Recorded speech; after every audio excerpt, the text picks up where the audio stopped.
자, 여러분들 그동안 건강하셨습니까? 오늘부터 몇 시간 동안 이제 강의하게 될 내용을 잠깐 여기에 설명을 해보도록 하겠습니다.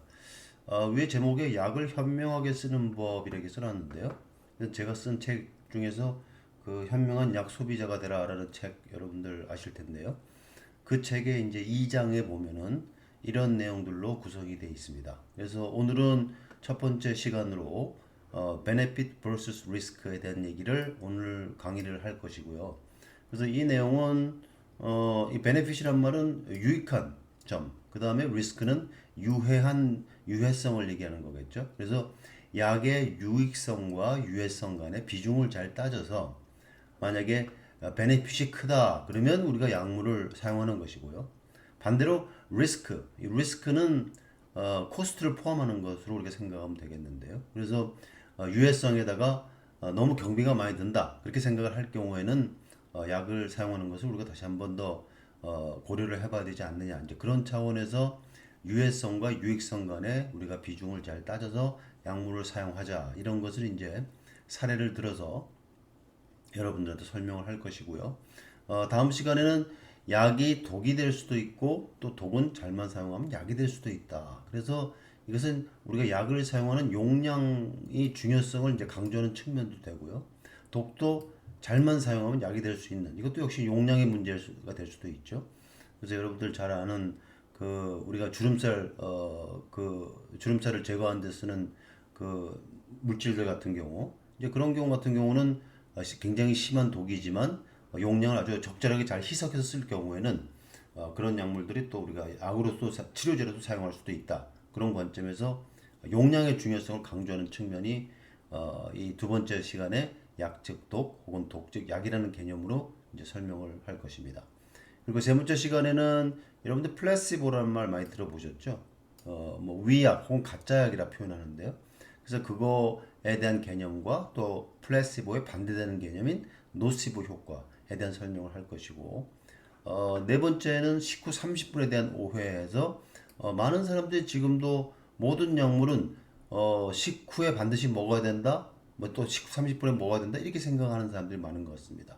그래서 거기에 대한 오해가 어떤 것이 있으며 약물을 사용할 때 언제 약물을 먹었을 때 가장 적절한 우리가 원하는 최고의 약효를 거둘 수 있는가에 대한 설명을 네 번째 시간에 할 것이고요. 다섯 번째는 적게 쓸수록 좋고, 이것은 그래서 less is more라는 그 개념으로 이미 여러분들한테 설명을 한 적이 있습니다. 또 약의 종류가 많을 때는 가능한 한 복합제를 사용하게 되면, 그러니까 복합제라는 의미는 한 약물에 뭐 고혈압 치료제도 있고 당뇨병 치료제도 있고 고지혈증 치료제도 있고 최근에 이렇게 합쳐서 하나의 약제로 만든 경우가 많이 있거든요. 이제 그런 경우는 어떻습니까? 그 환자가 약을 먹기가 훨씬 더 편리하겠죠. 그러면 훨씬 더 복용 방법에 따라서 잘 약을 쓸 수 있겠고, 그렇게 되면 우리가 원하는 약효를 거두는데 훨씬 더 유용한 방법이 될 수도 있으니까 그런 관점에서 이 다섯 번째 강의를 하려고 그러고요. 여섯 번째는 한약도 건강식품도 안심하지 마라. 그래서 이거 비타민제라든가 미네랄제제라든가 우리가 뭐 건강식품, 건강기능식품 이런 것에 대한 개념을 좀 잠깐 설명을 하려고 하고요. 그 다음에 일곱 번째는 건강 관련 앱이나 혹은 뭐 약 관련 어플리케이션 같은 것이 최근에 굉장히 많이 나와 있습니다. 그래서 이런 것도 좀 소개할 것이고, 또 약물을 쓰는데 조금 편리하게 쓸 수 있는 그런 사물 인터넷, IoT 디바이스 같은 것을 설명을 하고, 마지막 시간에는 약 혹은 건강에 대한 정보 사이트, 어떤 국내에는 어떤 정보 사이트가 있고 또 국외에는 어떤 정보 사이트가 있는지, 그래서 여러분들이 약에 대한 정보를 조금 더 잘 알기 위해서 이런 정보 사이트를 여러분들 들어가서 약에 대한 정보를 확실히 알게 되면 여러분들이 훨씬 더 약을 사용하는 데 있어서 정확한 정보로 여러분들이 약을 사용할 수 있을 것으로 생각이 들기 때문에 이제 그런 내용들을 이 약을 현명하게 쓰는 법이라는 카테고리 안에서 한 8가지 주제를 가지고 강의를 진행해 보도록 하겠습니다. 그래서 오늘은 그 첫 번째 시간으로 전체적으로는 13번째 강의가 되겠고요. 그래서 benefit vs risk에서 앞서 말씀드린 바와 같은 유익성과 약의 유익성과 유해성을 잘 따져보자. 그래서 리스크에는 아까 코스트도 포함이 돼 있다, 그런 얘기를 했습니다. 그래서 각각의 사례를 들어서 베네핏이 리스크보다 큰 경우, 혹은 리스크가 베네핏보다 큰 경우, 마지막으로는 리스크가 큼에도 불구하고 우리가 약물을 사용할 수 있는 경우, 거기에 대한 얘기를 한번 순서대로 해보도록 하겠습니다. 19번째 질문으로 학생이 이런 질문을 한 학생이 있었습니다. 그 내용을 잠깐 볼까요? 감기와 관련해서 이 학생도 이런 재미나는 얘기를 들었던 모양입니다. 약을 먹으면 일주일, 약을 안 먹으면 7일이면 낫는다. 그러니까 결국은 약을 먹거나 안 먹거나 뭐 일주일 정도 우리가 완전히 낫는 데는 시간이 걸린다 이 뜻 아니겠습니까? 말을 들은 적이 있는데 약을 최대한 덜 복용하자는 취지 말인 것은 알겠다. 그러나 그렇다고 무작정 병원을 안 가는 것도 문제가 될 것 같은데 가벼운 감기 같은 질병의 경우 얼마 동안 낫지 않으면 병원에 가보는 것이 현명할까요? 혹은 어떤 증상이 나타나면 병원에 가보는 것이 현명한 방법인가요? 그래서 이 질문을 한 의도는 이런 것 같습니다. 여기는 이제 감기를 이 학생의 경우 예를 들었는데요. 이렇게 뭐 그렇게 심각한 병은 아니지만 우리가 살면서 흔히 겪을 수 있는 질병들 가지고 우리가 그러면 언제 약을 먹어야 되느냐? 좀 무조건 언제 그러면 병원을 가는 게 좋겠느냐? 뭐 무조건 참아야 되느냐? 아니면 이런 증상이 있을 때 어떤 질병이 걸린 거 생각이 들 때 바로 약을 먹어야 되느냐? 거기에 대한 질문을 한 것 같습니다. 그래서 거기에 대한 내용들을 잠깐 여기 정리를 제가 해봤는데요. 첫 번째는 우리 몸이 주는 신호를 가만히 들여다보는 단계가 필요하다. 그래서 이 들여다보는 단계를 observation이라는 표현을 내가 영어로 썼는데요. 그러니까 여러분들 그 사실은 그 우리가 명의가 된다고 하는 것은 아주 유명한 의사가 되고 정말 환자를 잘 치료하는 의사가 된다는 것은 바로 그 환자를 보고 나서 치료를 결정하고 뭐 이런 약을 써봅시다 저런 약을 써봅시다 하는 것이 아니라 그렇게 심각하지 않을 때는 좀 지켜봅시다 이런 얘기를 하는 것이 첫 번째 우리가 필요한 단계겠죠. 그래서 우리 몸이 우리한테 주는 신호가 좀 쉬어라 이런 신호를 줄 수도 있고요. 그렇지 않습니까? 우리가 너무 무리를 했을 때 그러면 우리 면역 기전도 떨어지게 되고 그러면 면역 기전이 떨어졌을 때 감기 같은 바이러스 질환 같은 게 우리 몸에 들어올 수가 있죠. 좀 쉬기만 하면 날 수가 있는 거 아니겠습니까? 그러니까 바로 어떤 처치를 한다기보다는 가만히 들여다보는 우리 몸이 우리한테 주는 신호가 좀 쉬라는 신호, 사이 시그널일 수도 있으니까 그런 단계가 필요하다는 것이고요. 왜 그러냐 그러면 우리 몸은 자연 치유 능력이 대부분의 경우 있다는 것이죠. 그래서 대부분의 경우 하루 이틀, 뭐 길어봐야 2, 3일 정도 지나면 증상이 호전되어 문제가 없으나 문제는 이런 경우입니다. 증상이 계속 남아있다. 뭐 3, 4일이 지나도 일주일 지나도 증상이 계속 우리 불편한 증상이 계속 남아있다. 혹은 증상이 계속 남아있는 문제가 아니라 이 경우는 좀 점점 나빠진다. 이럴 경우는 여러분들 계속 병원을 안 가고 약을 안 먹고 여러분들이 가만히 들여다보는 상황이 되면 안 되겠죠. 이 경우는 전문의의 도움이 필요할 수 있다. 그러니까 이런 개념이 여러분들이 생각을 하면 크게 문제 없이 자신의 그 질병을 치료하고 관찰하는데 도움이 될 줄로 생각이 듭니다. 자, 약 관련해서는 대부분 두 가지 경우의 사람이 문제가 되는데요. 첫 번째는 약을 무조건 기피하는 사람. 이런 경우도 주변에 보면 있죠. 약을 무조건 약이라는 게 뭘 좋은 것이라고 쓰느냐? 가능하면 약을 안 먹으려고 하는 사람도 있고, 혹은 반대로 조금만 아파도 약을 바로 찾아 복용하는 사람. 이 두 양극단의 경우도 약에 대한 태도가 바람직하지는 않다고 보는 겁니다. 그러니까 우리가 여러분들 어떻습니까? 뭐 당뇨병 치료제를 썼던 인슐린이라든가 또 항생제 페니실린 같은 경우는 어때요? 전 세계 수많은 사람들의 생명을 살리지 않았습니까? 그러니까 그만큼 아주 우수하고 좋은 약들이 우리 주변에 많이 있습니다. 그러니까 필요할 때는 반드시 약을 써야 되는 거지만 불필요하다고 생각이 드는 경우에도 약을 쓴다 그러면 그것도 문제가 되는 겁니다. 그러니까 무조건 약을 기피하거나 또 조금만 아파도 약을 바로 찾는 이러한 태도는 결코 바람직하지 않다고 생각이 듭니다. 자, 그러면 어떤 기준에서 우리가 약을 쓰면 좋은가? 바로 오늘 얘기하게 될 개념이 되겠는데요. 그래서 약이 필요한 경우에는 약이 주는 유익성, 베네핏과 그 다음에 약이 주는 유해성. 유해성이라면 결국 뭡니까? 부작용이죠. 여기에는 아까도 말씀드린 바와 같이 코스트가 포함되어 있다. 그래서 유익성과 유해성을 잘 따져서 비중을 잘 따져서 사용하는 지혜가 필요하다. 그래서 아까도 말씀드린 대로 베네핏이 클 경우에는 우리가 약을 적극적으로 쓰는 것이 좋겠고, 반대로 유해성에는 코스트가 너무 많이 비싸게 든다. 그럴 경우에는 우리가 한 번 더 고려를 해볼 필요가 있겠죠. 물론 코스트는 가장 중요한 팩터는 물론 아닙니다. 어, 리스크가 크냐 작으냐 이것이 더 큰 의미라고 볼 수가 있겠죠. 그래서 이런 기준에서 우리가 약을 사용하면 좋을 것 같다. 그래서 유익성이 큰 경우 혹은 유해성이 큰 경우의 사례를 통해서 약 사용의 기준을 우리가 한번 정해 보자는 것입니다. 자, 그래서 첫 번째 사례를 여러분들 잠깐 소개해 보면요. 굉장히 큰 교통사고가 나서 몸에 3도 이상의 화상을 입은 대학생 이지선이라는 학생, 당시에 이화여대 학생이었는데요. 이 학생의 그 사건이 잠깐 여기 소개가 되어 있는데 잠깐 볼까요? 사례를 보면 2000년 7월 30일 밤 11시 30분에 이 이지선이라는 학생이 대학교 4학년 때, 당시 대학교 4학년이었고요. 일요일 날이었던 걸로 기억을 하는데, 그날 저녁에 밤늦게까지 도서관에서 공부를 하다가 이지선의 그 친오빠와 함께 차를 타고 집으로 돌아가는 과정에서 생겨났던 큰 사건이었습니다. 이때 이제 한 음주 운전자가 모는 자동차가 이제 육중 추돌 사고에 대형 사고를 냈다고 합니다. 그래서 이 사고의 최대 피의자는 당시 23살의 이지선이라는 학생이었고, 차량 추돌로 인한 화재로 그녀는 전신 55%의 화상, 그래서 3도 이상의 화상을 입었다고 되어 있고요. 당시 의사들은 살기 어렵다 이런 얘기를 했다고 합니다. 그러나 죽음의 문턱에서 간신히 살아났지만 무릎 위로, 그러니까 무릎 아래는 괜찮았는데 무릎 위 상체하고 얼굴에 많은 화상을 입었습니다.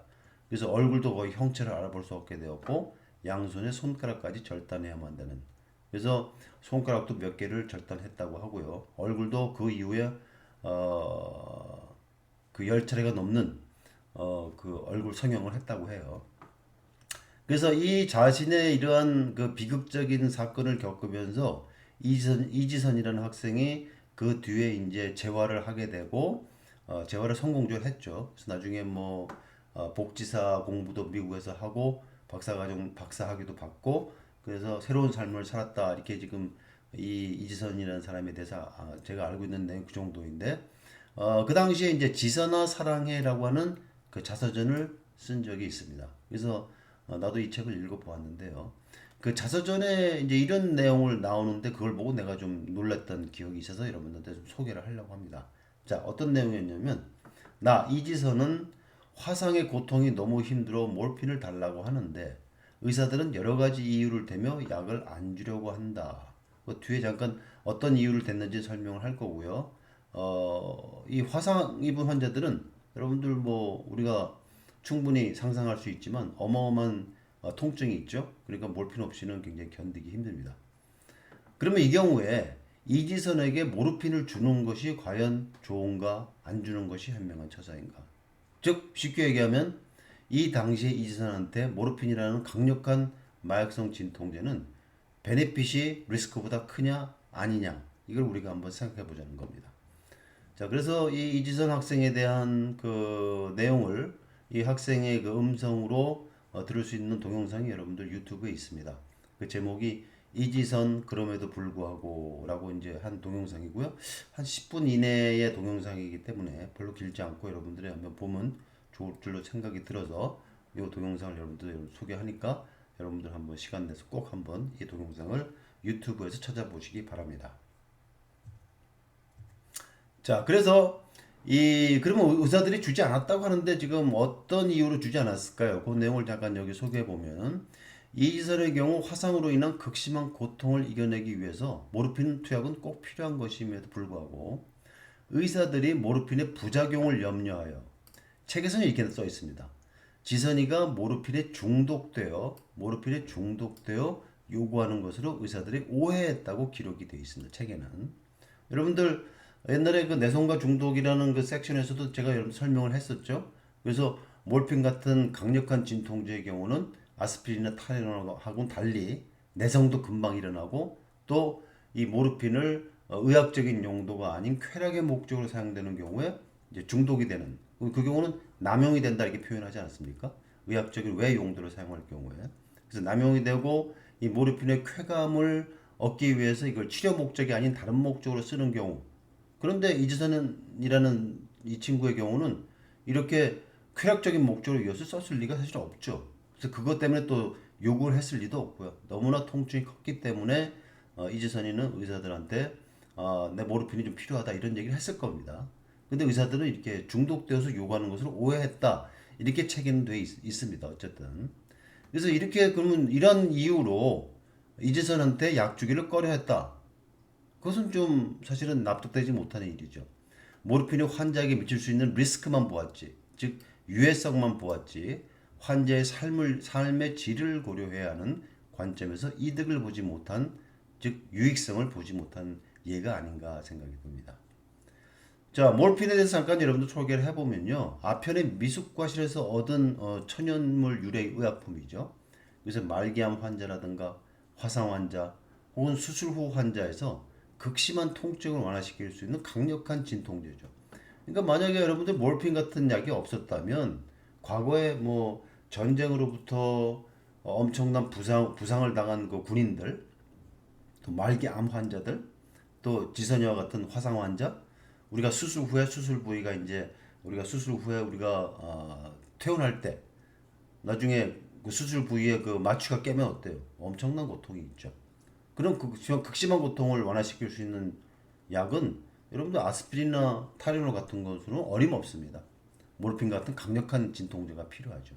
그러니까 이런 약이 경우에 따라서 그러니까 필요에 의해서 이런 환자들한테 꼭 필요한 것이죠.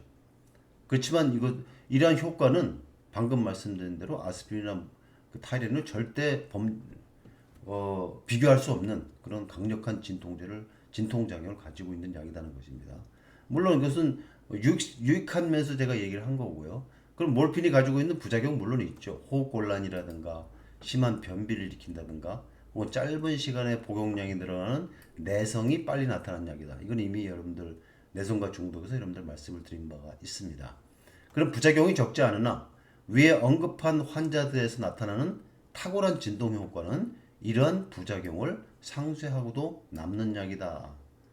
그러니까 다시 말씀드리면 앞에서 언급했던 말기 암 환자나 뭐 군인들 같은 경우 부상을 입어서 그 아주 고통을 겪는 사람들, 또 화상 환자, 지선이와 같이 수술 후 환자와 같은 이러한 환자들에 나타나는 이런 환자들이 이 약을 쓸 경우에는 우리가 염려하는 이런 부작용을 상쇄하고도 남는 약이라 볼 수가 있기 때문에 그런 관점에서 볼 때 지선이의 주치의가 모르핀 주기를 거부한 것은 넌센스다. 이렇게 우리가 얘기를 할 수가 있는 겁니다. 자, 그럼 이와 관련해서 우리나라에서 지금 현재 그 마약성 진통제를 쓰는 그 지금 현황을 보면 조금 굉장히 실망스럽고 문제가 있다고 보이는 겁니다. 그래서 거기 관련된 그 통계가 잠깐 나온 적이 있는데요. 그래서 여기 보면 그런 얘기가 나와 있죠. 실제 우리나라의 암 치료는 선진국 수준으로 발전하였으나 환자 관리는 아직도 후진국을 면치 못하고 있다는 보고도 있다. 그래서 선진국과 비교시 우리나라 암 환자에서 사용되는 모르핀의 양이 턱없이 적다는 말이죠. 그러니까 이게 그러면 모르핀의 그 우리가 지금 임상에서 쓰는 양이 턱없이 적은 데는 여러 가지 이유가 있습니다. 지금 여기 약간 이유를 여기 드러났죠. 마약성 진통제에 대한 엄격한 관리 규정 때문이다. 또 거의 3차 의료기관에서만 취급한다. 3차 기관이라 하면 여러분들 대학병원이나 종합병원을 얘기를 하는 것이거든요. 그러니까 2차 병원이나 1차 같은 데서는 지금 현재 동네 병원 같은 데서 이걸 쓸 수가 없다고 돼요. 또 건강보험이 적용되는 양도 제한되어 있기 때문이다. 이렇게 여러 가지 규제가 많다는 것이죠. 그러다 보니까 우리나라는 그 암 치료에 있어서는 뭐 수술하는 어떤 기술이라든가 이런 것은 거의 선진국 아주 세계 최고의 어떤 기술들을 가지고 있지만 관리는 아직도 이런 여러 가지 규제 때문에 후진성을 면치 못하고 있다. 그래서 실제로 여기 여러분들 2005년 3월 21일자 중앙일보 기사 이런 기사가 나왔었거든요. 암 치료는 선진국 수준, 환자 관리는 후진국이라는 기사에서 이제 발췌한 내용인데요. 여기 여러분들 보십시오. 국민 1인당 의료용 마약, 몰핀 사용량을 보면 캐나다 같은 경우 71.53mg이란 말이죠. 1인당. 반면에 우리나라는 3.36밖에 안 되니까요. 세계 평균만 해도 세계 평균하고 비교해 봤을 때 거의 여러분들 어때요? 지금 미국 같은 건 45.08, 영국은 18.8이란 말이죠. 그러니까 이 선진국 나라들하고 비교를 했을 때 우리는 여기 지금 캐나다 같은 경우 비교하면 거의 20분의 1 수준밖에 되지 않지 않습니까? 그러니까 마치 이것은 자동차 사고가 무서워서 뭐 차를 기피하는 형태나 구더기가 무서워서 장을 못 담그는 것과 다르지 않지 않느냐 이렇게 우리 생각할 수가 있는 것이죠. 그래서 여기 붉은색으로 쓴 거 여러분들 내용을 보면 우리나라 국민 1인당 마약성 진통제 모르핀의 사용량은 세계 평균의 절반도 물론 안 돼요. 세계 평균 아까 7.44라 그랬지 않습니까? 세계 평균의 절반도 안 되고요. 선진국에 비해서는 10분의 1 수준이다. 그러니까 이런 경우에 즉 이런 몰핀과 같은 마약성 진통제, 강력한 마약성 진통제가 가지고 있는 유익성이 대단히 큼에도 불구하고 지금 지선이 같은 경우도 이런 유해성을 염려를 해서 약을 주지 않았다. 그럼 여러분들 어떻습니까? 지선이와 같이 아주 심하게 화상을 입은 환자들의 경우는 정말 이와 같은 약을 쓰지 않으면 삶의 질이 너무너무 나쁘죠. 반드시 이런 약을 써야 된다. 그래서 이런 관점에서는 반드시 베네핏이 리스크보다 큰 경우에 해당해서 약을 적극적으로 사용해야 되지 않느냐 이런 생각이 드는 겁니다. 20번 질문은 물론 아주 이런 화상 환자 같이 심각한 질환은 아니었지만 이게 앞에서 내성과 독성 그 중독의 그 섹션에서 여러분들 설명할 때 나왔던 동일한 그 질문인데요. 다시 한번 여러분들 보면요. 그래서 이건 생리통에 지금 약을 먹는 것에 대해서 지금 쓰고 있죠.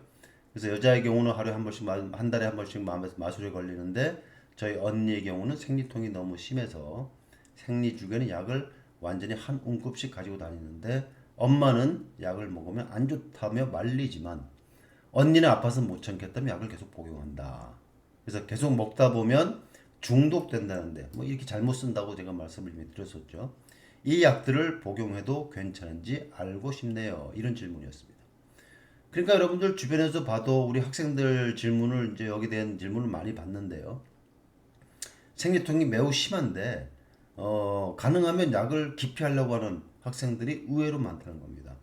그러니까 본인도 그 생리통에 지금 쓰는 진통제에 대한 정확한 정보가 없다 보니까 또 어떻게 쓰는지 정확하게 모르다 보니까 단순하게 뭐 이런 진통제를 자주 먹게 되면 뭐 내성이 걸린다 혹은 중독에 걸린다 많이 먹으면 심지어는 나중에 임신하는데 문제도 있다 등등의 여러 가지 이유를 대면서 약을 쓰지 않는 경우가 훨씬 많은 것을 볼 수가 있습니다. 굉장히 안타까운 경우죠. 그러니까 생리통이 심한 학생들의 경우는 생리 공결 제도를 이용해서 학교를 빠지게 되고요. 학교를 그러니까 약을 잘 먹고 학교를 잘 다니면 큰 문제가 없는 데에도 불구하고 이제 그런 상황이 벌어지는 일도 종종 있다는 것입니다. 자, 여러분들 소설 82년 김지영이라고 하는 요 소설 여러분들 읽어본 적이 있습니까? 그래서 이 책에 보면 이런 내용이 나옵니다. 뭐 비슷한 내용이라 볼 수가 있어요. 진통제라는 이름에 두루뭉실 묶여 울렁증을 유발하는 약 말고 효과 좋고 부작용 없는 생리통 전용 치료제를 개발한다면 그 제약회사는 떼돈을 벌 텐데 그 주인공 지영이가 하는 얘기예요. 언니는 뜨거운 물을 담은 페트병을 수건에 둘둘 말아 건네며 자기 하는 지영이가 하는 말에 동의를 했다. 그러니까 이 여러분들 내가 이 책 내용을 보면서 여러 가지 생각이 사실 들었습니다. 첫 번째 진통제라는 이름에 두루뭉실 묶여서 울렁증을 유발하는 약 말고 그러니까 이 경우도 대부분 여러분들 알다시피 생리통 같은 증상에 우리가 쓰는 진통제의 경우는 아스피린 계열의 소염 진통제를 쓰거나 아니면 타이레놀 같은 해열 진통제 약을 씁니다. 그러나 반면 타이레놀 같은 약은 위장 장애가 별로 없기 때문에 큰 문제가 없는 반면 아스피린 계열의 약물을 쓰게 될 경우는 위장 장애가 분명히 있습니다.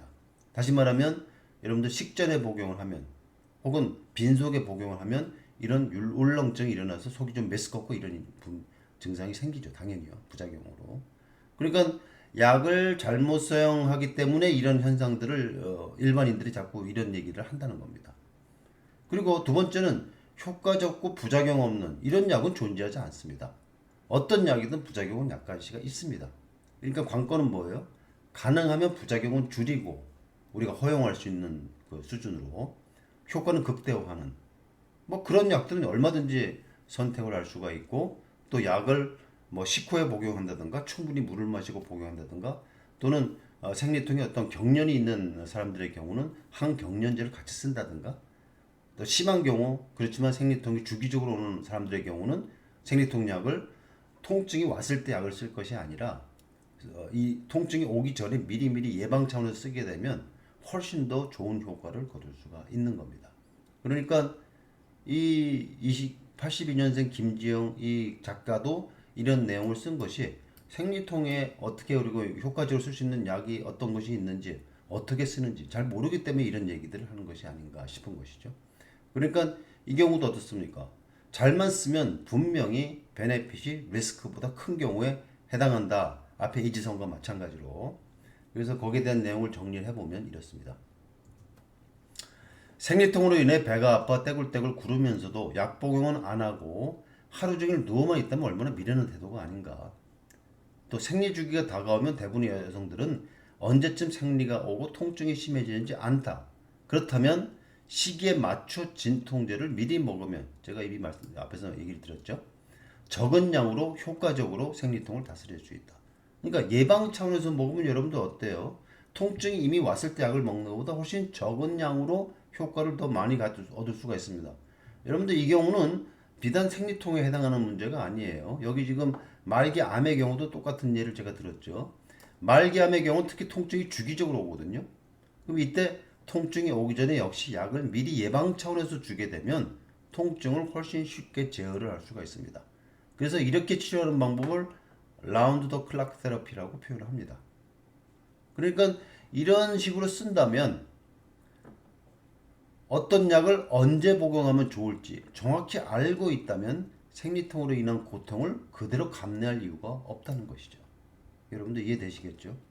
그래서 이것은 나중에 그 감기 독감 치료제를 제가 설명을 할 때 거기에 이제 해열 진통제 얘기도 나오고 혹은 뭐 아스피린 같은 소염 진통제 얘기도 나오거든요. 그때 이런 생리통을 어떻게 적극적으로 잘 관리할 수 있는 방법에 대해서 제가 자세하게 한 번 더 설명을 할 기회가 있으니까 그때 한번 여러분들 한 번 더 잘 들으면 많은 도움이 될 줄로 믿습니다. 자, 그래서 결론적으로 얘기를 하면 진통제의 경우는 상황에 따라 먹는 것이 안 먹는 것보다 이득이 큰 경우도 많다는 것이죠. 그래서 생리통으로 고생하는 많은 여성들이나 말기 암 환자 같이 또 앞에서 지선이와 같은 화상 환자 같이 극심한 고통을 겪는 사람들은 진통제를 적극적으로 먹어야 그들의 삶의 질이 향상된다 이겁니다. 자, 그래서 앞에 지선이와 같은 화상 환자에서 우리가 몰핀을 쓸 것인가 말 것인가 또 바로 앞에 학생이 질문한 바와 같이 생리통이 심한 경우에 우리가 일반적으로 쓰는 해열 진통제나 소염 진통제를 쓸 것인가 말 것인가 우리가 그 관점을 생각해 본다면 이 두 경우 모두 베네핏이 즉 유익성이 유해성보다 크다고 우리가 생각을 할 수가 있겠습니다. 그래서 이런 위와 같은 이유로 극심한 통증을 겪고 있는 사람에서 진통제 사용은 적극적으로 권장된다는 것이죠. 다만 어떤 약을 어떻게 쓰는 것이 좋을지 이것은 각 약에 따라서 조금씩 다르기 때문에 그것을 정확하게 숙지하고 쓰게 되면 베네핏이 리스크보다 훨씬 크다. 이런 관점으로 여러분들이 이해를 하면 좋을 것 같습니다. 자, 지금부터는 그러면 그 백신에 대한 얘기를 조금 더 해보려고 하는데요. 이제 백신 관련해서는 지금 특히 코비드 19 지금 현재 유행하고 있는 코로나 관련해서 우리가 아마 과거 22년 동안 여러분들이 살아가면서 백신에 대해서 가장 많은 얘기를 아마 들었을 시기가 아닌가 생각이 듭니다. 그래서 이 두 기사는 거의 같은 시기에 나왔던 기사인데요. 이 1919년 1월 30일 날 국민일보에 나왔던 기사고요. 이때 제목은 설 연휴 홍역이 급속히 확산될 가능성이 있다. 그래서 보건당국이 비상하고 있다. 이게 관련된 이런 제목하에 이제 기사였고요. 그 다음날 1월 31일 날 조선일보에는 백신 괴담 때문에 미국서도 홍역이 확산되고 있다. 이런 기사였거든요. 그러니까 여러분들 그 백신에 관련해서는 지금 여기 백신 괴담이라는 지금 표현도 나오는데요. 지금 사실은 여기에 그 백신 괴담에 대한 그 원인을 제공한 사람이 여기에 영국의 의사인 앤드루 웨이크필드라는 요 사람에 의해서 지금 벌어졌던 일이거든요. 그럼 그 내용은 뭐냐? 먼저 이 내용을 잠깐 또 보면요. 백신 공포, 즉 백신 괴담은 1998년 영국의 앤드루 웨이크필드라는 의사가 홍역, 볼거리, 풍진 등을 동시에 예방하는 MMR 백신. 여러분 MMR 백신에 대해서는 여러분 들어본 사람도 아마 있을 거고 여러분들 대부분의 여러분들의 경우는 어렸을 때 이 MMR 백신을 다 맞은 걸로 아마 생각하면 될 것 같습니다. 근데 이 MMR 백신이 요 세 개 백신, 요 세 질환에 대한 백신이거든요. 홍역, 볼거리, 풍진. 그래서 홍역이라는 거는 영어로 미즐즈라 그래서 그 M이고요. 그다음에 볼거리 멈스라고 하는 거고, 루벨라라 그래서 이게 풍진이라는 것도 그게 이제 약자로 이렇게 쓴 건데요. 이 MMR 백신이 자폐증을 유발한다. 이런 연구 결과를 랜셋이라고 하는 세계적으로 아주 유명한 의학 잡지에다가 게재하면서 이런 백신 공포가 전 세계적으로 퍼진 겁니다. 근데 문제는 이걸 조사해 봤더니 나중에 이 연구는 데이터가 조작됐고요. 또 하나 자의적인 해석 때문에 신빙성이 없는 것으로 결국은 이 논문 자체가 엉터리였다는 것이죠. 그래서 이런 엉터리인 것이 밝혀졌음에도 불구하고 연구 결과가 거짓으로 밝혀진 상태에서도 이런 백신에 대한 괴담은 영향력을 확대해서 전 세계적으로 지금도 백신이라고 하는 것은 문제가 있다 이렇게 생각하는 사람들이 아직도 많습니다. 그렇기 때문에 미국에도 일부 사람들이 뭐 백신이 아이들한테 해롭다 이런 백신 괴담들을 자꾸 퍼뜨리면서 그러다 보니까 지금 홍역 여러분도 홍역은 거의 지금 박멸됐다고 생각하지 않습니까? 왜냐면 전 국민의 거의 97% 100% 가까이 모든 사람들이 홍역 관련된 백신을 맞기 때문에 어렸을 때 거의 홍역은 지금 유행병으로 지금 사라진 경우에 해당하는데 이런 백신 공포를 가지고 백신 괴담을 계속 날라서 퍼뜨리고 있는 사람들이 문제가 돼서 지금도 국제적으로 홍역이 이게 확산이 되고 있다. 그래서 이것이 이제 2019년에 이런 지금 워싱턴주 남부 클라크 카운티에서 최근에 뭐 35명의 홍역 환자가 집단적으로 발생했다. 그 중에 환자 1명을 제외한 나머지 34명은 영유아 환자였고 모두 백신을 맞지 않은 상태였다. 그러니까 이것이 이제 결국은 백신 거담이 이제 홍역 창궐의 그 핵심적인 원인으로 미국이 지목하고 있는 이유입니다. 그래서 우리나라의 경우는 여기도 그래서 이렇게 미국에서 홍역이 번지다 보니까 우리나라 그 질병관리본부에서도 거기에 대한 걱정을 좀 했었죠. 거기에 대한 기사가 난 거고요. 그러나 우리나라의 경우는 지금 홍역 예방 접종률이 1, 2차 모두 97% 넘기 때문에 이 97% 정도 넘으면은 거의 모든 사람들이 그러니까 면역 취약계층들을 우리가 충분히 보호할 수 있는 전체 집단 면역으로 인해서 그러니까 크게 문제는 안 된다 이겁니다. 그런데 이런 백신 괴담들이 계속 퍼지고 있는 것이 세계적으로 좀 문제가 되고 있다. 이렇게 여러분들 볼 수가 있는 거고요. 지금 코로나 같은 경우도 동일하게 백신에 대해서 무조건 기피하는 사람들도 현재 실제 존재하지 않습니까? 이제 그런 것들이 백신과 관련해서 우리가 이제 반드시 생각해 봐야 될 하나의 문제라고 생각이 듭니다. 자, 그래서 이 면역 관련해서는 여러분들이 이제 코로나가 전 세계적으로 유행하면서 뭐 백신이라는 얘기도 굉장히 많이 들었고 면역이라는 얘기도 많이 들었고 그래서 여러분들 상식적으로 그 면역, 이뮤니티, 영어로는 이뮤니티라고 하는데요. 이 면역이 도대체 뭐고 면역이 왜 필요하고 집단 면역이 왜 필요한 거에 대한 여러분들이 한번 상식적으로 꼭 알아야 될 필요가 분명히 있고요. 그래서 여기 여러분들한테 책을 하나 소개하자면 그 율라버스라는 사람 이거 의사가 아니고요. 일반 그 작가인데 이 사람이 그 면역에 관하여라는 이 제목으로 책을 썼는데 굉장히 잘 썼습니다. 그래서 우리말로는 이제 면역에 관하여라고 이제 번역이 돼 있고 이 책의 원제는 On Immunity라는 요 제목을 가지고 있고요. 그래서 이 책의 내용 중에서 몇 가지 중요한 얘기들 여기 잠깐 내가 언급을 해놨는데요. 이런 멋진 말들 썼습니다. 첫 번째는 우리 몸은 애초에 수많은 기생생물을 담고 있는 타자들의 집합이다. 우리는 누구나 다른 몸들과 이어져 있다. 여러분들 최근에 코로나가 번지면서 이 말을 누구보다도 잘 여러분들 이해를 할 수가 있겠죠? 다 우리가 이어져 있는 겁니다.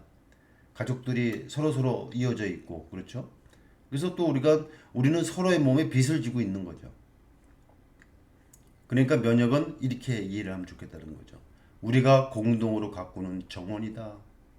그러니까 우리가 정성을 다해서 서로 공동으로 가꾸는 정원 같은 개념으로 볼 수가 있다는 것이죠. 그래서 내 건강이 바로 남의 타인의 건강에도 영향을 미친다. 이런 관점에서 우리가 집단 면역의 중요성을 다시 한번 여러분들 강조하지 않을 수가 없는 겁니다. 그래서 여기 오른쪽에 보면은 라미나 그 립스터라는 사람이 그 집단 면역의 힘이라고 하는 제목을 가지고 여러분 테드형 그 강의를 한 게 있거든요. 그래서 이 제목이 이렇고요.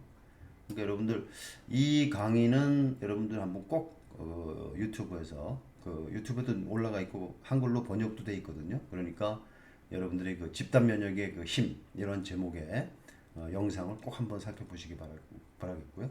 그래서 결론적으로 얘기를 하면 백신 예방 주사를 맞는 것은 앞에 진통제와 마찬가지로 베네핏이 리스크보다 훨씬 크다고 우리가 생각을 할 수가 있습니다. 그것이 이제 앞에서 얘기했던 그런 그 백신 괴담 이런 것들이 번지면서 많은 일부 사람들이 백신에 대한 불신을 가지고 있고 그렇지만 절대 그것은 옳지 않은 행동이고 따라서 여러분들 백신은 충분히 그 임상 실험을 통해서 그 유용성이 검증이 된 백신의 경우는 예방 주사를 맞는 것이 베네핏이 리스크보다 훨씬 큰 겁니다. 자, 그런 관점에서 우리가 백신을 이해를 하면 좋을 것 같습니다. 자, 그럼 앞에서 얘기했던 그 홍역, 뭐 볼거리, 풍진 같은 그 질병에 대한 백신은 여러분들 뭐 그 백신을 사용한 역사가 굉장히 오래되었고 안전성이 다 인정이 된 거 아니겠습니까? 그 약효도 물론 효능도 인정이 되고요.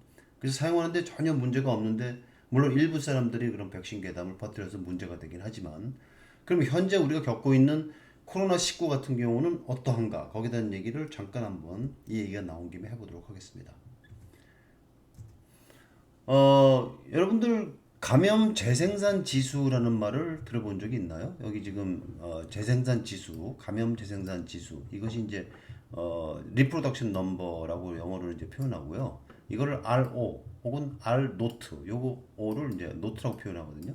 이때 노트는 제로란 뜻이고요. 그래서 R 노트가 얼마냐 하는 것이 이제 이 질병이 감염병이 계속 그 우리 주변으로 감염이 확산되고 감염병이 줄어들지 않는다. 그 기준을 1로 봤을 때 이 감염 재생산 지수를 1 이하로 떨어뜨려야 감염병이 서서히 소멸된다. 이런 관점을 여러분들 일단 이해를 하면 좋겠고요. 그래서 감염 재생산 지수를 1 이하로 떨어뜨리는 방안, 그걸 우리가 이제 고려를 해봐야 되는데, 여기 여러분들 그 여러 가지 그 감염병 질환의 그 감염자 한 명이 평균 전염 숫자, 즉 R노트를 여기 지금 표시해 놨습니다. 여러분들 홍역 같은 경우는 한 명의 그 홍역을 걸린 사람이 최대 18명까지 감염을 시킬 수 있다. 이런 개념입니다. 그러면 메르스 같은 경우는 2.5에서 많게는 7.2명까지. 2015년도에 우리 한국에서 한번 문제가 돼서 여러분들 기억이 나시죠? 그 다음에 사스 같은 경우 이걸 중증 급성 호흡기 증후군. 이 사스가 바로 지금 현재 우리 전 세계적으로 퍼져 있는 코로나19의 전신이죠. 그래서 굉장히 유사하죠. 이제 그런 경우에 지금 사스 같은 경우는 한 명이 최대 4명까지 이렇게 전염력이 이렇다는 것이죠. 에볼라 같은 경우는 전염병이 크진 않은데 굉장히 사망률이 치명률이 높죠. 메르스도 마찬가지였고요. 독감 같은 경우가 H1N1 같은 경우 1.2에서 1.6 정도. 자, 그러면 지금 전 세계적으로 문제를 일으키고 있는 코로나19 같은 경우는 어떠냐? 이게 지금 3월 초라고 지금 써 있는데요. 이게 지금 2020년을 얘기하는 거거든요. 그러니까 초창기에 중국 우한에서 퍼진 그 코로나19 같은 경우 한 명이 대략 2에서 2.5명을 감염시켰다. 그 당시는 그렇게 감염자 한 명이 평균 전염시키는 숫자를 이 정도로 이해를 했습니다. 자, 여러분들 그 이후에 그러니까 델타 변이라는 말 여러분들 기억나시죠? 그 다음에 오미크론 변이가 나왔죠. 그 다음에 스텔스 오미크론이 나왔죠. 최근에 오미크론 XE, XD, XF 이러한 계속 변종들이 나오고 있습니다. 그래서 처음에 나왔던 그 코로나 바이러스보다 델타 변이가 조금 더 감염력이 컸고 그 다음에 지금 우리나라 전국적으로 지금 유행되고 있는 스텔스 오미크론이나 오미크론 같은 경우는 한 명이 대략 한 5명 이상 훨씬 더 델타 변이보다도 감염력이 크죠. 그러니까 이 코로나 바이러스가 처음에 전 세계적으로 번지기 시작한 당시 3월 초, 이게 2020년 3월을 얘기를 합니다. 그럼 그 당시에 한 명이 대략 2에서 2.5명을 감염시켰다고 한다면 지금은 대략 최대 한 5명 혹은 그 이상 정도가 감염되고 있다. 이렇게 여러분들 이해를 하게 됩니다. 자, 그러면 여러분들이 이제 여기서 생각해 볼 수 있는 간단한 그 수학적인 공식이 바로 이겁니다. R 노트 곱하기 1 마이너스 V 이퀄 1. 지금 이 공식을 우리가 여러 가지 공식이 있지만 복잡한 공식이 있지만 간단하게 이 공식으로 여러분들 이 감염병이 점점 사그러질 것인가 아닌가를 우리가 예측할 수 있는 간단한 수학적인 계산법이거든요. 자, 그래서 앞서서 얘기한 바와 같이 이 R 노트가 1이 된다. R 노트가 1 이하가 될 때 이것이 지금 우리가 원하는 거 아니겠습니까? 만약에 R 노트가 1보다 크다. 그러면 감염 확진자 수는 계속 늘어나는 겁니다. 자, 그러면 이 R 노트가 1보다 작다 혹은 1보다 크다. 그럼 이거를 결정지어 줄 수 있는 팩터는 바로 1-V라는 거고요. 이 V는 뭐냐? 인구의 항체 보유율을 얘기를 합니다. 여러분들 아시겠죠? 그러니까 항체 보유율이 여러분들 뭐 그러니까 자연적으로 우리가 코로나에 걸려서 항체를 보유하게 됐다. 실제 그 숫자는 크지 않은 걸로 되어 있거든요. 일본에서 조사한 거에 의해서도 그렇고 세계적으로도 조사를 분명히 되어 있는데 자연적으로 감염된 사람들이 항체를 보유하고 있는 율은 5%도 안 됩니다. 실제로. 반면에 이제 백신을 맞아서 항체를 보유하고 있다. 그럼 그것이 대부분의 이 항체 보유를 구성하고 있다고 한다면 항체 보유를 얼만큼 가질 때 당연하지 않겠어요? 이 숫자가 크면 클수록 R 노트는 어때요? 1보다 작거나 1 근처에 가겠죠. 그러니까 항체 보유율이 가장 핵심이라고 이제 볼 수가 있는 건데요. 자, 그럼 한번 계산을 해봅시다. 여기 하나의 감염자 한 명이 평균적으로 5명을 감염시킨다. 그러면 R 노트가 5가 되죠. 그럼 5가 1로 가기 위해서는 이 항체 보유율이 계산해보면 80%가 된다. 지금 얘기입니다. 전체 국민의 항체 보유율이 80%가 넘는다. 이때는 R 노트가 1이 된다는 얘기입니다. 그 얘기는 감염 재생산 지수가 항체 보유율 V가 80%일 때 코로나19의 감염 재생산 지수는 1이 된다. 그럼 이거는 무슨 뜻이냐 하면 인구 중 적어도 80% 이상이 백신을 맞아야 확진자 수가 서서히 줄고 다시 말하면 감염병이 서서히 소멸되고 면역 취약계층이 안전하다 이 뜻이죠. 자, 그러면 아까도 제가 뭐 스트레스 같은 거 다 얘기를 했을 때 대략 뭐 5 정도로 계산해 본다 그러면 이 공식 우리가 대충 적용해 보면 알 수 있을 것 같은데요. 자, 그러면 우리나라 현재 전체 대한민국 국민의 몇 퍼센트가 지금 백신 접종을 완료했느냐? 여기 지금 통계가 나와 있습니다. 2022년 4월 7일 현재 대한민국 국민의 86.72%가 백신 2차 접종을 완료했거든요. 그러니까 이미 여러분들 여기에서 계산법에 의하면은 80% 이상은 맞은 거죠. 그러다 보니까 이 지금 최근에 이것도 감염 재생산 지수가 계산된 그 수치인데요. 0.91로 돼서 재유행 감염성은 점점 낮아지고 있다. 이런 겁니다. 그러니까 4월 7일 현재 우리나라 국민의 86% 이상이 백신 2차 접종을 완료를 했고요. 그 즈음에 계산된 감염 재생산 지수가 0.91이다. 그러니까 앞에서 얘기했다시피 R 노트가 1보다 작지 않습니까? 그러니까 점진적으로 앞으로는 이제 감염병이 서서히 소멸되고 확진자 수가 줄 것이다. 지금 이것이 우리나라가 기대하고 있는 현 상황입니다. 그러니까 이 계산법이 대충은 들어맞는다고 보는데 다만 이 인구의 항체 보유율에 대해서는 우리나라는 아직까지 그러면 인구의 몇 퍼센트가 항체를 보유하고 있느냐 이것이 지금 현재 조사된 바가 없습니다. 그러나 일본의 최근에 보고된 일본의 그 데이터를 보면 조금 우리가 참고를 할 수가 있습니다. 그게 바로 지금 아래 잠깐 제가 써놓은 얘기인데요. 볼까요? 이게 2022년 2월 18일 의학신문에 나왔던 그 기사인데요. 코로나19 감염과 백신 접종으로 일본에서 항체 보유율이 95% 전후로 높아졌다. 이렇게 되어 있습니다. 그렇지만 감염이나 중증화를 막는데 면역이 충분한지에 대해서는 명확치 않은 것으로 밝혀졌다. 또한 감염이나 중증화를 막는데 필요한 항체 양인지는 밝혀지지 않아서 면역이 충분히 유도되고 있는지는 알 수 없다. 다시 말하면 단순하게 이 사람이 항체를 보유하고 있다 없다 정도는 95%로 일본이 지금 보여주고 있다는 것이죠. 그러나 그 100명 중에 95명이 항체를 가지고 있긴 한데 충분한 항체 양인지 아닌지 대해서는 아직도 거기에 대해서는 보고된 바가 없다. 그러니까 이것이 우리가 좀 참고할 수 있는 그 수치라고 볼 수가 있고요. 그래서 우리나라의 경우도 지금 백신 접종이 이렇게 지금 2차 접종까지 완료한 사람이 거의 90% 육박하고 따라서 항체 보유율도 꽤 높으리라고 생각이 듭니다. 그러나 항체를 아주 적게 갖고 있는 사람도 항체 보유율에 속할 것이고, 그죠? 상대적으로 항체가 많은 사람의 경우도 그렇다는 거죠. 그럼 얼마만큼의 항체가 있어야 앞으로 더 돌파 감염이 안 일어나고 이런 감염병으로부터 우리가 자유로울 수 있느냐를 생각해 봤을 때 충분한 양이냐 아니냐 거기에 대해서는 우리가 검토된 바가 없다 이겁니다. 그러다 보니까 지금 90% 이상 거의 백신 2차 접종까지 완료했음에도 불구하고 돌파 감염도 생기고 그 확진자 수가 급격하게 줄지 않나. 서서히 지금 주는 형태.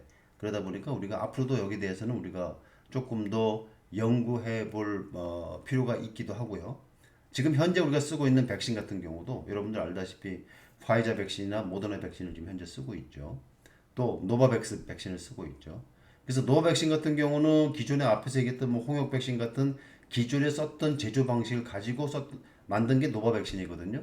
그러니까 상대적으로 안전하다 볼 수가 있어요.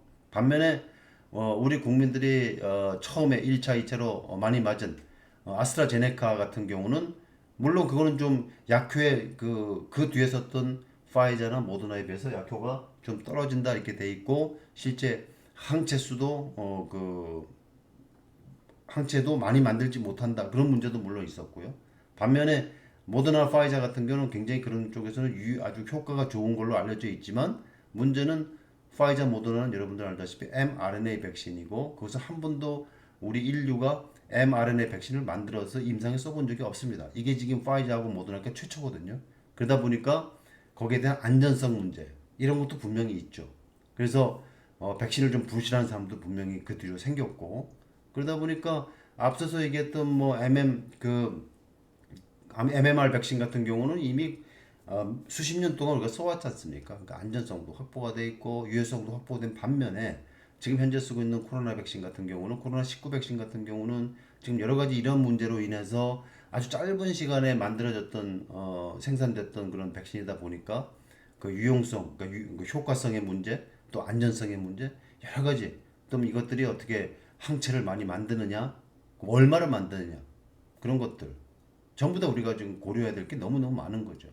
그러다 보니까 이것이 이제 아직도 거기에 대해서 논란이 있음에도 불구하고 앞에 MMR 백신과 마찬가지로 이제까지 통계를 보면 지금까지 나와 있는 통계를 우리가 정리해 보자면 어쨌든 코로나19 백신의 경우도 그런 안전성의 문제가 있음에도 불구하고 분명히 이것을 맞은 것과 안 맞은 걸 비교해 볼 때는 집단 면역의 어떤 필요성은 반드시 있다고 보이긴 합니다.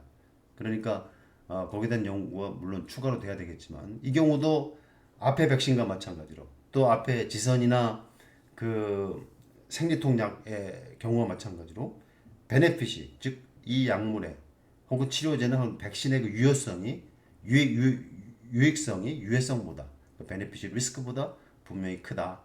그럴 경우에는 우리가 맞는 것이다. 이런 그러니까 백신을 맞거나 약을 먹는 것이 옳다. 이렇게 우리가 최종적으로 결론을 내릴 수 있을 것 같습니다. 자, 그러면 이제 반대의 경우도 한번 생각해 보십니다. 베네핏보다 리스크가 더 큰 경우. 그래서 이런 경우는 약을 쓰지 않는 것이 좋다. 이런 관점에서 한번 설명을 해보면 21번째 학생이 이런 질문을 했습니다. 아스피린이 원래 해열제나 진통제로 쓰는 걸로 알고 있는데요.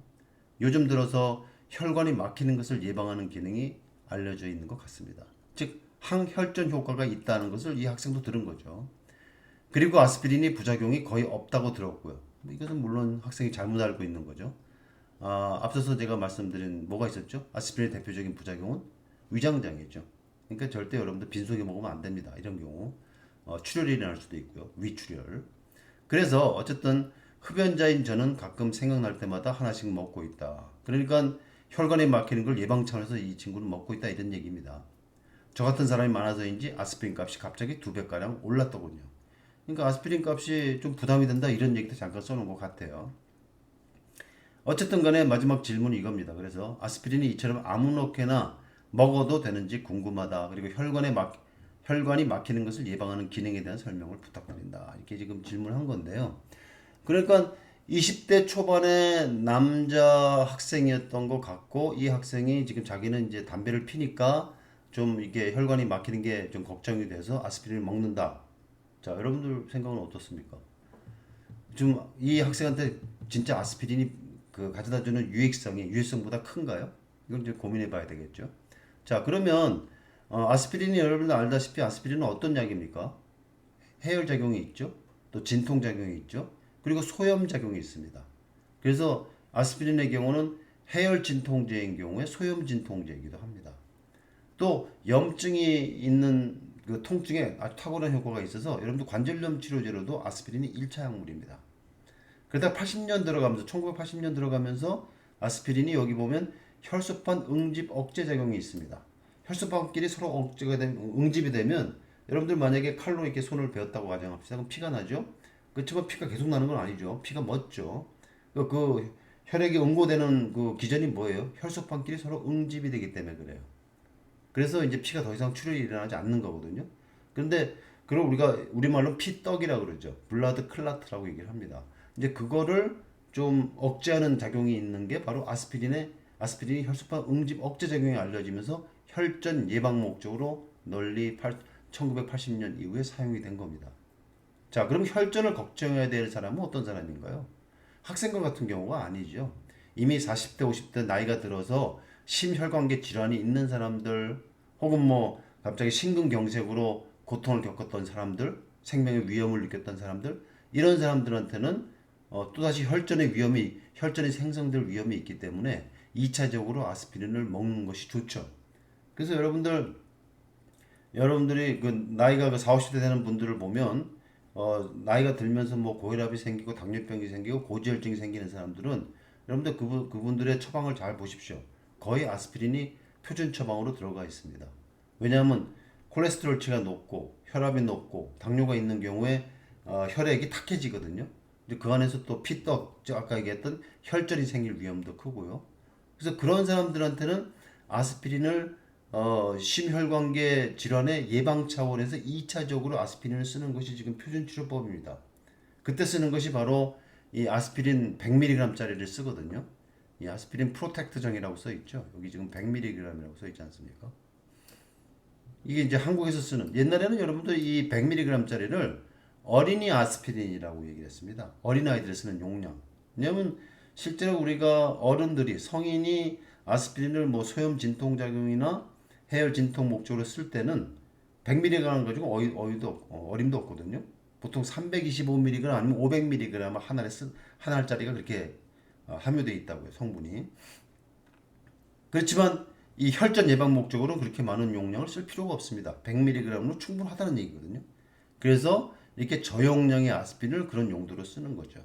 미국 같은 경우에서 지금 쓰는 약이 바로 요건데요. 한국에서 프로텍트 아스피린과 같은 계열로 여기는 81mg이 들어가 있습니다.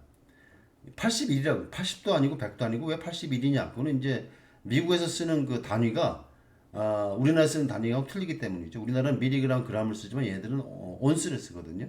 그러니까 이제 계산해 보면 그렇게 딱 떨어지지 않는 숫자를 지금 쓰고 있는데요. 어쨌든 이게 저용량의 아스피린을 그 혈전 예방 목적으로 쓰는 것은 이런 경험에 해당된다는 것이죠. 그래서 2011년에 버거라는 사람이 그 연구한 그 보고의 내용을 보면 이렇습니다.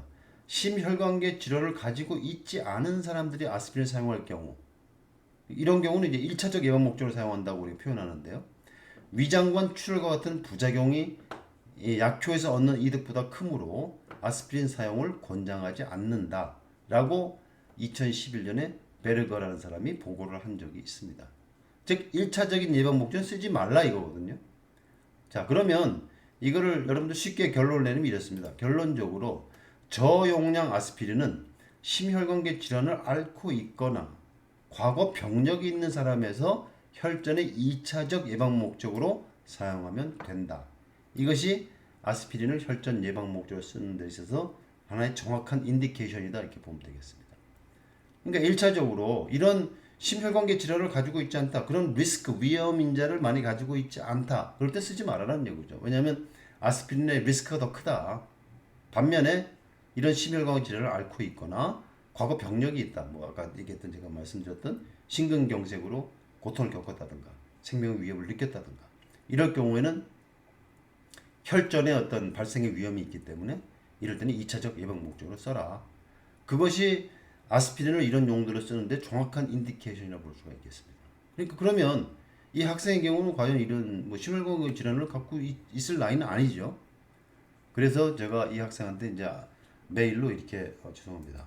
이런 내용을 이제 보내줬습니다. 죄송합니다. 20대 초반으로 이런 병력이 없는 학생의 경우 아스피린 복용이 이득보다는 해가 더 클 것이므로 약 사용을 중지하도록 권하면서 급연이 답이라고 메일을 보냈다. 이렇게 이 친구한테 메일을 보낸 적이 있습니다. 자, 그래서 20대 초반의 학생이 뭐 혈전 예방 목적으로 아스피린을 쓴다. 그런 경우는 베네핏보다는 리스크, 즉 유해성이 더 크다. 이와 같은 이유로 학생의 아스피린을 복용할 필요는 없다고 판단이 된다. 이렇게 결론을 내린 적이 있습니다.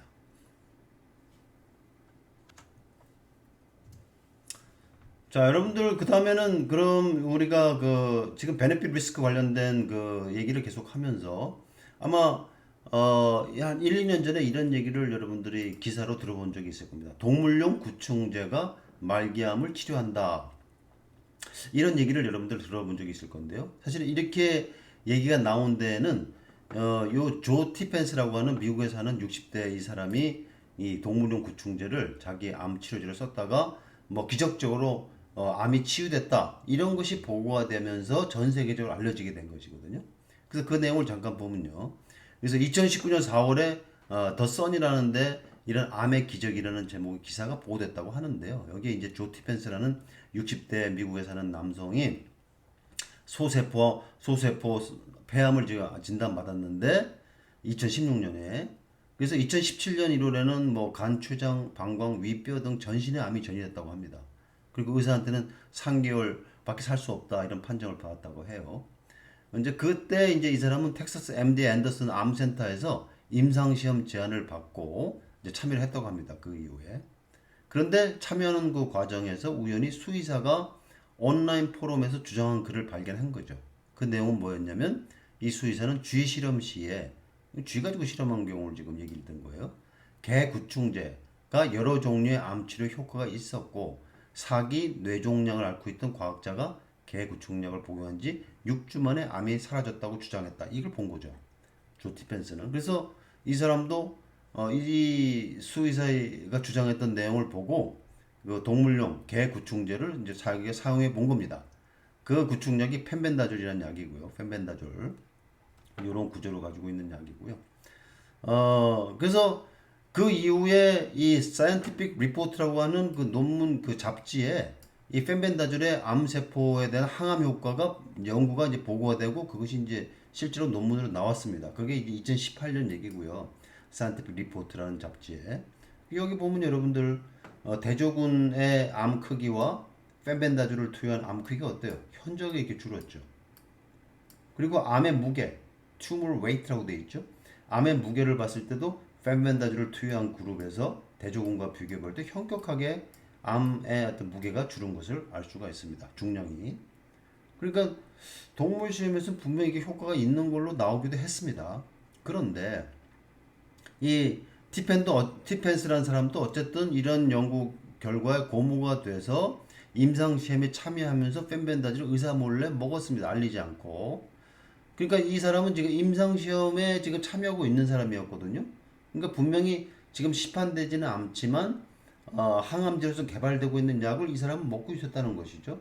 그 외에 또 비타민 E나 C, B, D, 근데 컬큐민 같은 컬큐민이 여러분들 그 항암 효과가 있는 아주 천연물로 많이 알려진 물질이거든요. 여러분들 카레 아시죠? 인도 사람들이 많이 먹는 카레 안에 들어가 있는 대표적인 성분이 컬큐민이라고요. 근데 그런 것도 복용했다는 겁니다. 그러니까 이 조 디펜스는 임상시험에 참여하면서 지금 개발되고 있는 항암제도 먹었고 여러 종류의 비타민도 먹었고 컬큐민도 먹었어요. 그리고 펜벤다졸을 물론 먹은 겁니다.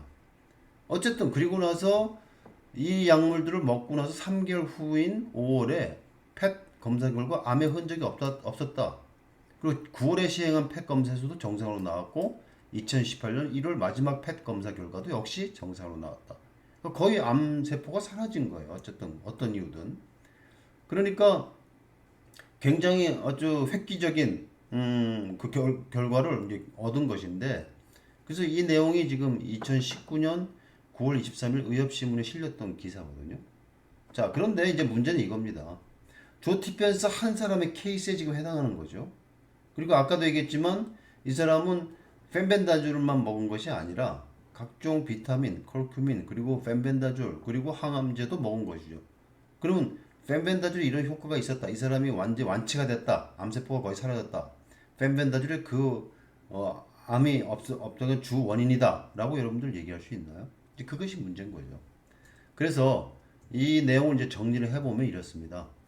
우리가 소위 근거 중심 의학이란 말을 쓰거든요. 그래서 evidence based medicine이라는 표현을 쓰는데요. 그러면 근거 중심 의학, 그런 어떤 데이터에 기반해서 그 데이터가 충분히 좋은 프로토콜을 가지고 이제 임상 실험을 했을 때 이것이 어떤 약이 이러이러한데 효과가 어떤 질병에 효과가 있다. 이런 것을 우리가 이제 증명하고 거기에 대해서 이것은 우리가 확실히 믿을 만하다 아니다를 평가하는 차원에서 본다면 가장 낮은 차원의 연구 데이터는 실험실 연구겠죠.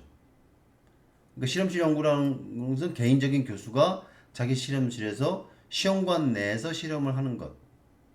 그 다음에 조금 우리가 믿을 만한 건 동물 연구죠. 쥐를 가지고 실험하는 거, 아니면 개 가지고 실험하는 것, 고양이 가지고 실험하는 경우.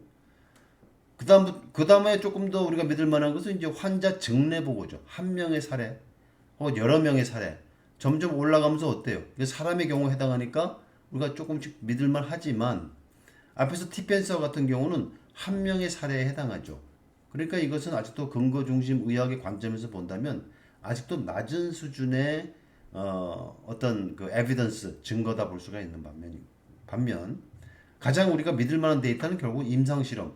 그러니까 본격적인 임상 실험을 하는 경우죠. 사람을 대상으로, 그러니까 수천 명의 사람을 대상으로 임상 실험을 하는 경우. 그럴 경우는 여러분들 앞서서도 잠깐 제가 설명을 했지만 그 위약 그룹도 집어넣고요. 그러니까 가짜 약을 준 그룹도 집어넣고 지금 기존에 쓰고 있는 약도 집어넣어서 그런 약과 여러분들 개발하고자 하는 약 간의 약효를 서로 비교해 봐야 되지 않겠습니까? 교차 실험도 해야 되고. 그런 아주 잘 짜여진 프로토콜을 가지고 대규모 임상 실험을 통해서 1차, 2차, 3상 임상 실험을 거쳐서 어떤 데이터가 나온다.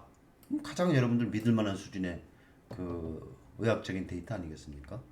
그럼 이런 수많은 임상 시험이 한 개가 아니라 뭐 10개, 20개 임상 시험 데이터를 모두 분석을 한 그게 메타 분석이죠, 마지막으로요. 그러니까 한 개 임상 시험이 아니라 그러면 가장 우리가 신뢰할 만한 데이터는 결국 메타 분석 아니겠습니까? 그러니까 이 아래에 있는 이 피라미드 아래쪽에 있는 이 데이터를 우리가 가장 사람한테 적용하기는 아직도 미흡한 단계의 근거다고 본다면 제일 꼭대기에 있는 것들은 가장 믿을 만한. 그럼 앞에 티펜스 같은 경우는 어때요? 한 명의 사례에 해당하는 거거든요. 그렇다면 이런 얘기들이 나오니까 그러면 제약회사 입장에서는 그럼 펜벤다졸을 그 항암 효과가 있는지 없는지 우리가 한번 임상 실험을 해볼까라고 생각할 수도 있겠죠. 그러나 현실적으로 그건 불가능합니다. 왜냐하면 이 사람들이 거기에 대한 지적재산권을 가지기도 쉽지 않고 또 효과에 대해서도 이 사람들이 어떤 확신을 가지고 이 실험을 하기가 쉽지 않거든요. 왜냐하면 여러분들 임상 실험하는데 어떻습니까? 엄청나게 많은 돈이 듭니다. 많은 시간도 걸리고. 그러니까 현실적으로 펜벤다졸의 항암 효과를 증명하기 위해서 제약사가 임상시험을 실시하는 것도 쉽지가 않죠.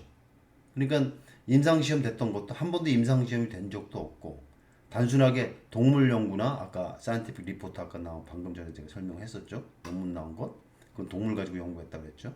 그 다음에 디펜스 한 명의 사례를 보여준 것.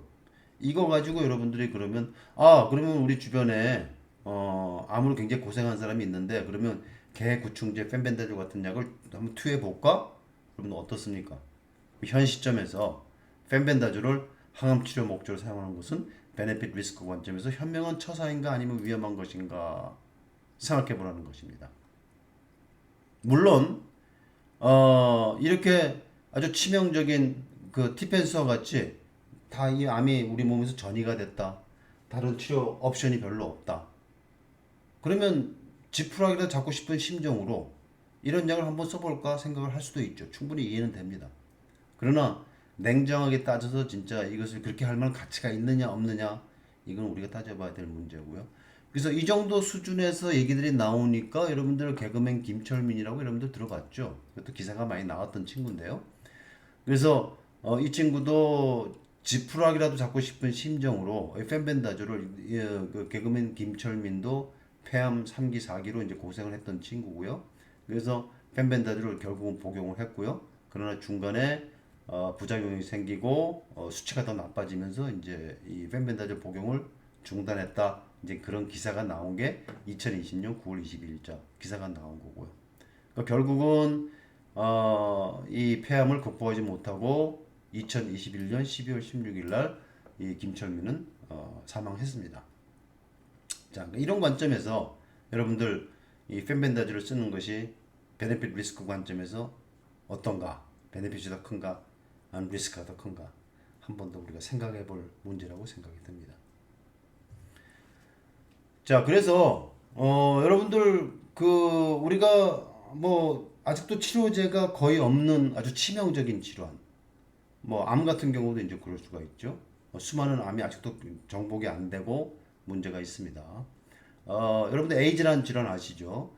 1980년 후반에 에이즈가 전 세계를 강타하기 시작할 때 그때는 에이즈 치료제는 전혀 없었습니다.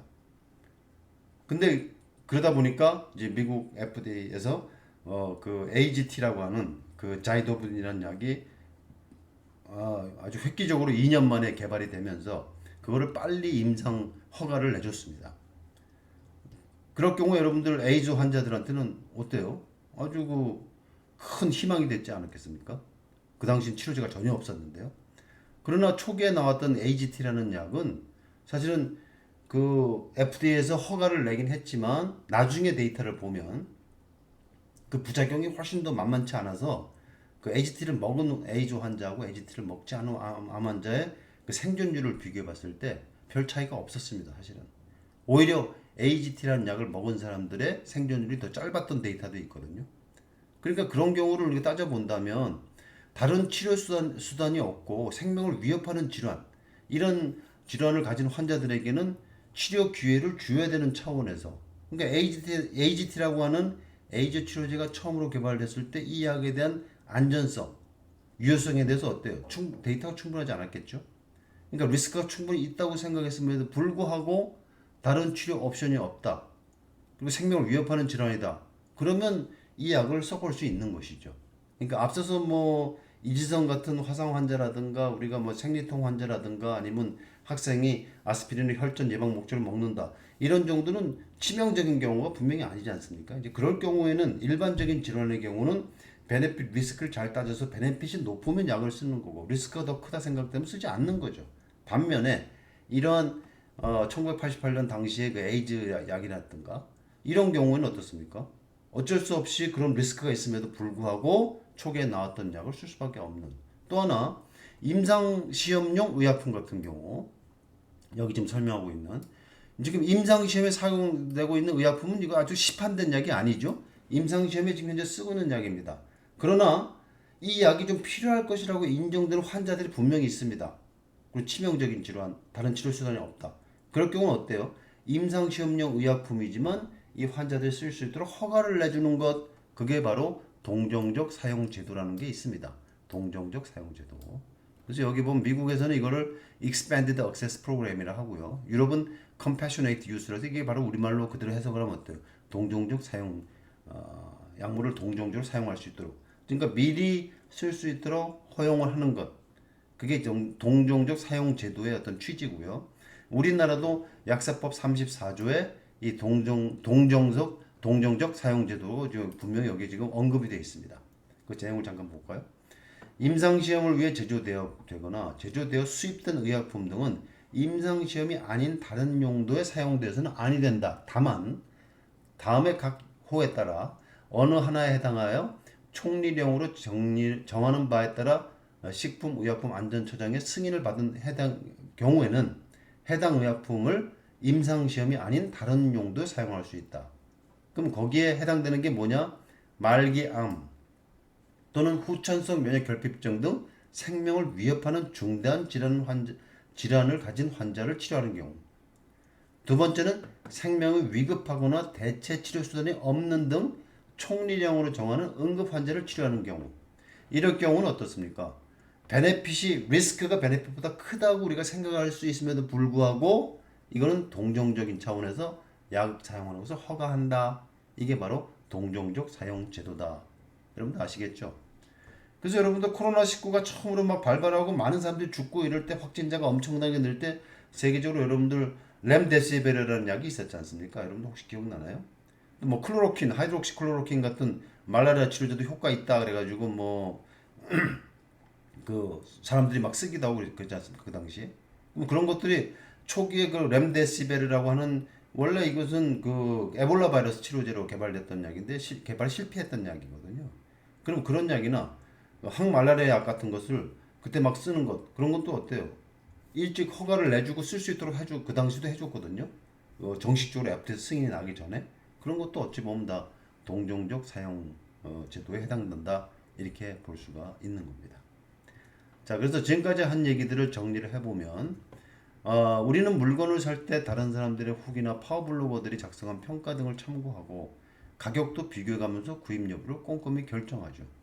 반면에 자신들의 건강에 지대한 영향을 미칠 수 있는 약 복용의 경우는 자신의 무지를 핑계로 그러니까 모른다 생각을 하고 본인이 의사나 약사의 의견을 맹종한 나머지 스스로 결정하지 않으려 한다. 이랬을 때 약화 사고가 많이 난다면 병원이나 의료인을 상대로 소송한들 이미 자신에게 벌어진 사고 후유증은 돌이킬 수 없다. 여러분들 이해되시죠? 따라서 상황에 따라 뭐 한약이든 건강식품이든 혹은 수술이든 약이든 이런 약이 가져다주는 베네핏과 리스크 간의 비중을 잘 따져서 사용 여부를 결정하는 습관을 들여야 된다. 자, 그러기 위해서는 이게 베네핏이 큰지 리스크가 큰지 여러분들 잘 모를 수도 있죠? 그럼 이렇게 세 가지를 생각해 보자는 것이죠. 첫 번째, 한 사람의 의견을 듣지 말고 반드시 제2의 의견을 듣는 것이 좋다. 이건 특히 여러분들 수술을 결정할 때 굉장히 좋습니다. 내가 이 수술을 해야 될지 말지 한 사람의 얘기만 듣지 말라는 거죠. 세컨 오피니언을 반드시 들어라. 두 번째는 스스로 가능한 범위에서 많은 정보를 습득해라. 그래야 여러분들 보다 결정을 현명하게 할 수 있지 않겠습니까? 세 번째는 자기 건강을 잘 아는 단골 의사나 약사를 가까이 하고 있어서 도움을 받을 수 있어야 된다. 그러니까 이런 여러 가지 방법을 사용해서 이 베네핏이 리스크보다 큰가? 아니면 리스크가 더 큰가? 따져보고 여러분들 약의 사용 여부를 결정해라. 어쨌든 마지막으로는 본인의 건강을 책임질 수 있는 사람은 자기 자신 외 누구도 없다. 여러분들 어느 누구도 여러분들의 건강을 책임지지 않습니다. 그러니까 여러분들 스스로 이런 가능한 범위에서 많은 정보를 습득하고 또 필요하면 전문의의 도움도 구하고 뭐 세컨 오피니언도 구하고 이래서 잘 결정을 해서 그 결정에 따라서 여러분들 사용 여부를 결정하면 좋겠다는 이 말씀을 마지막으로 드리면서 오늘 강의를 여기서 마치도록 하겠습니다.